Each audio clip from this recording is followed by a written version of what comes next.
Et oui, je suis publicitaire. Je suis historien de formation et je suis tombé complètement par hasard il y a une vingtaine d'années dans le secteur de la communication.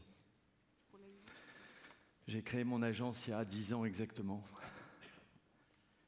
Et au début, c'est la période que j'aime bien appeler la conquête de l'Ouest.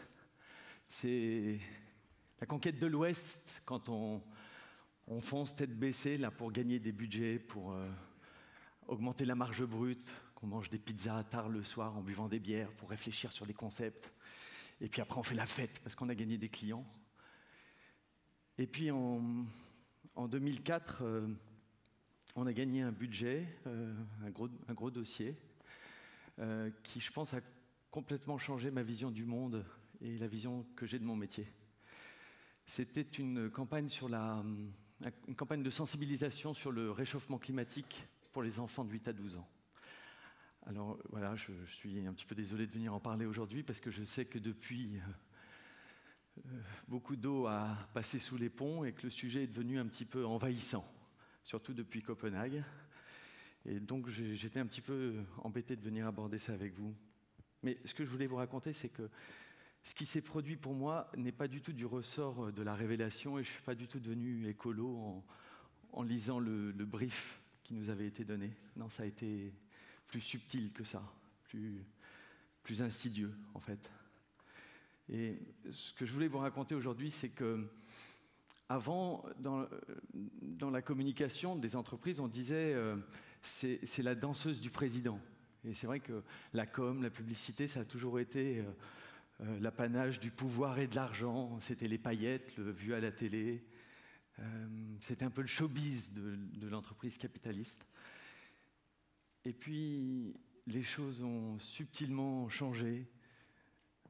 Aujourd'hui, la communication dans notre société est considérée comme suspecte. Et même notre expertise est jugée comme douteuse parfois.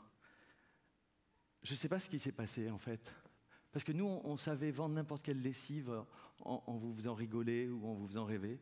On était bon pour ça. Vous vous souvenez de la pub Homo avec le chimpanzé, là, avec Rikiki, Mouse Costaud. C'était bien, ça marchait quoi. C'est vrai, ça marchait.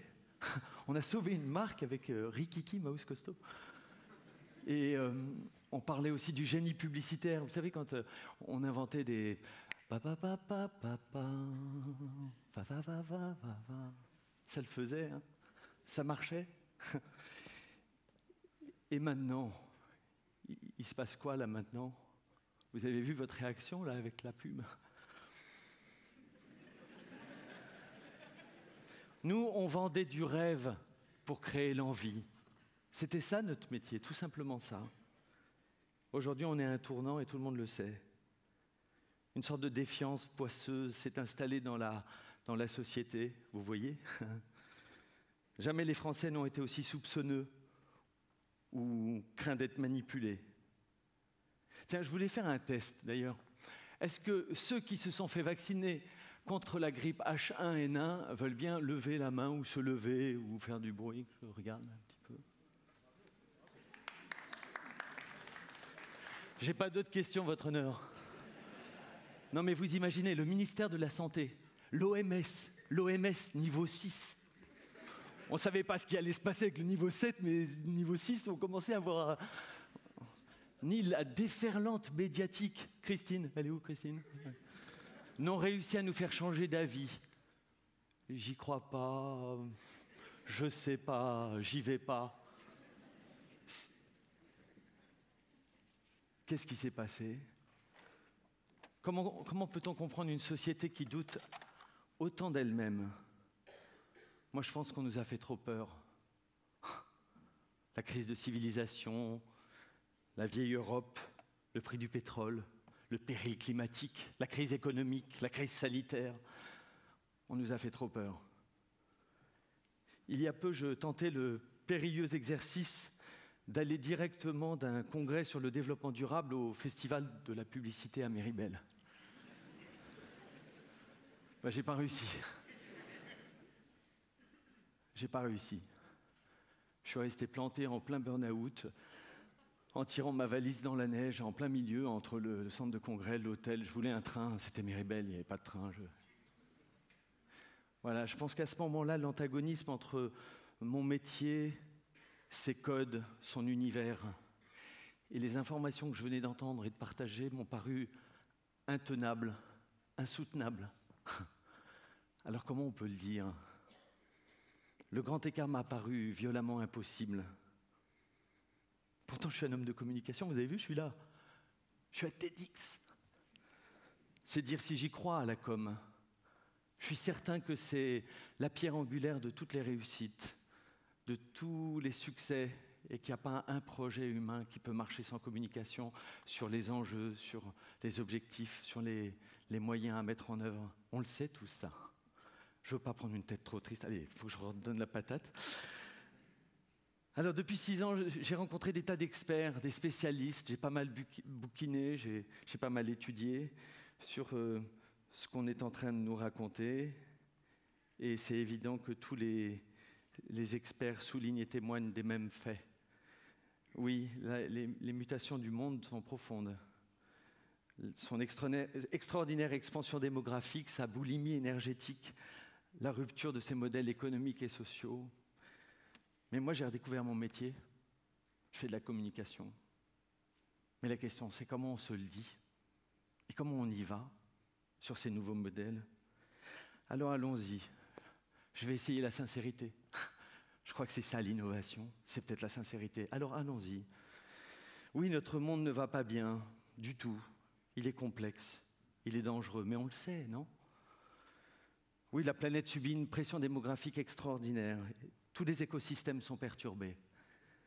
Oui, nous allons devoir nous adapter, transformer nos modes de vie, abandonner du confort et pas mal de certitudes aussi.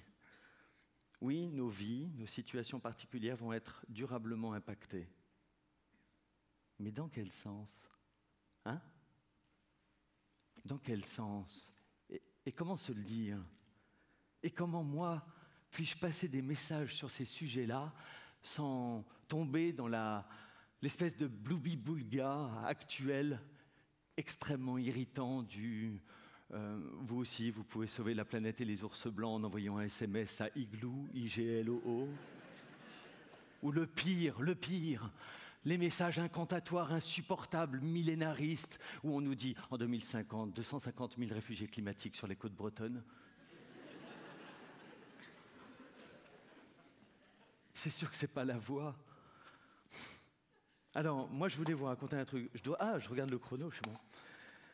Un jour, j'ai rencontré un homme formidable qui a répondu en grande partie aux questions que je me posais pour mon métier, pour savoir comment aborder le bidule. Il s'appelle Pierre Radane, et je suis très heureux de le citer ici. C'est un ancien président de l'ADEME, l'Agence de l'environnement, un type extrêmement généreux dans sa connaissance sur le climat et sur les problèmes environnementaux. Il s'appelle Pierre Radane. Et je lui dis un jour, Pierre, comment tu ferais, toi, pour expliquer ça à des ados? J'en ai 2 à la maison. Et lui, il m'a vraiment apporté une solution que j'avais envie de partager avec vous. Il m'a dit, tu vois, moi, quand j'étais petit, j'habitais à 30 km du côté de Grenoble, en pleine campagne. Et je me souviens du jour où ma maman est venue m'annoncer un jour de marché. J'aime bien le un jour de marché, je trouve ça joli, ça fait un jour de marché, est venue m'annoncer que j'allais aller en pension. Et pour pouvoir accompagner cette annonce qui était tellement forte, tellement lourde, elle m'a tout de suite dit, mais tu sais Pierre, tu vas aller en pension parce que tu vas faire des études supérieures, parce que tu vas avoir ton baccalauréat, parce que tu vas avoir un super boulot, que tu vas apprendre des langues étrangères, que tu vas voyager à travers le monde, que tu vas prendre l'avion. Et comme ça, sa maman, elle lui racontait l'avenir, elle accompagnait avec des mots et elle gommait ses peurs et sa tension. Et moi, je pense que ça m'a ouvert une clé importante pour mon problème de communication sur le sujet. Oui, c'est sûr qu'on ne va plus aller voyager à travers le monde pour faire un week-end shopping 3 jours à New York dans 10 ou 20 ans. Ça sera complètement grotesque et farfelu, surtout avec le prix de la taxe carbone, vous imaginez même pas, quoi. La formule 3 jours, 3 nuits pour aller se faire bronzer aux Baléares, ça sera complètement inconvenant, c'est sûr. Je pense qu'on va voyager autrement. Je pense qu'on va créer autrement, travailler autrement, découvrir des nouveaux modèles. C'est certain. Est-ce que vous pensez vraiment que nous serons tous dans 20 ou 30 ans propriétaires d'une perceuse électrique qu'on utilise en moyenne 8 minutes tous les 6 mois? Honnêtement. Non, on va apprendre à réparer, on va apprendre à réutiliser, on va apprendre à recycler, on va inventer des tas de nouveaux business, vous allez voir. En plus, ça va créer de l'emploi, on va relocaliser, on va avoir plus de loisirs, on va voyager autrement. Je parlais de voyage, on apprendra le chinois et on ira 2 ans. On ira peut-être à pied, j'en sais rien, mais ça sera différent. N'ayons pas peur de ça, ça sera différent. Moi, je pense qu'on va redessiner les villes, redessiner les loisirs, redessiner la gouvernance dans les entreprises et nos modes de collaboration, c'est certain. En fait, vous savez quoi? Je pense que la conquête de l'Ouest, ça ne fait que commencer. Merci beaucoup.